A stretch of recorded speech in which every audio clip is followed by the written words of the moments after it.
All right, so the next special function that we want to be able to graph is called absolute value, as indicated by these absolute value bars right here. So that's how we know it's supposed to look like. The other thing we talked about is it should look like some type of V. It could be really narrow, it could be wide, it could go up, it could go down, but it has this little point right here, and that point where it changes direction is called the vertex.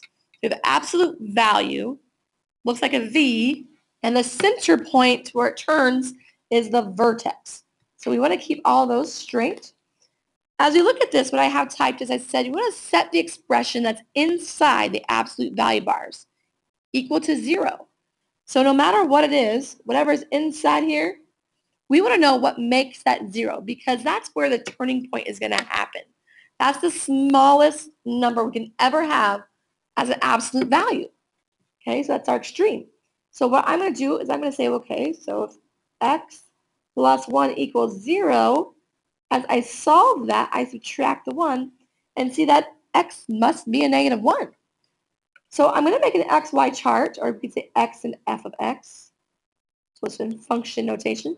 And in the center of my graph and the center of my table is going to be this value of a negative 1. And that is my vertex. Okay. From here, we want to pick some points. Nice points, random points, that are close to the negative 1. And they are more than the negative 1 and less than the negative 1. So if I go from least to greatest, I might pick like a negative 3, a negative 2, and a 0, and a 1. So we're going to put these values in for the x over here and figure out what their y values are. So what I'm going to do is I'm going to have the absolute value of a negative 3 plus 1. Meaning that's the absolute value of a negative 2, and that's just a 2. So I plot the point negative 3, positive 2. Okay? Then I'm going to do the negative 2 with the absolute value of negative 2 plus 1. Well, that's absolute value of negative 1.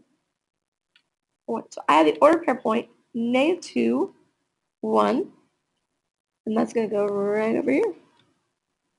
Continuing on, if I put the negative 1 in here, we should get what we hope for, which is the absolute value of a 0. Now, there could be other things besides your absolute value. There could be things being multiplied or being added, okay? But just this piece alone, we want to make sure it's a 0 in the middle because that is our vertex. So this right here is my vertex.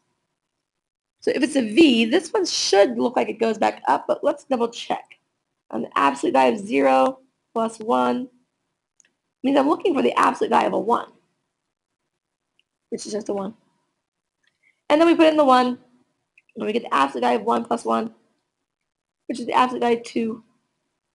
So now I have the point 1, 2. Now you could continue to do more points, but this should give us a pretty good idea of what we're looking for, and our graph should look kind of like this for our absolute value function.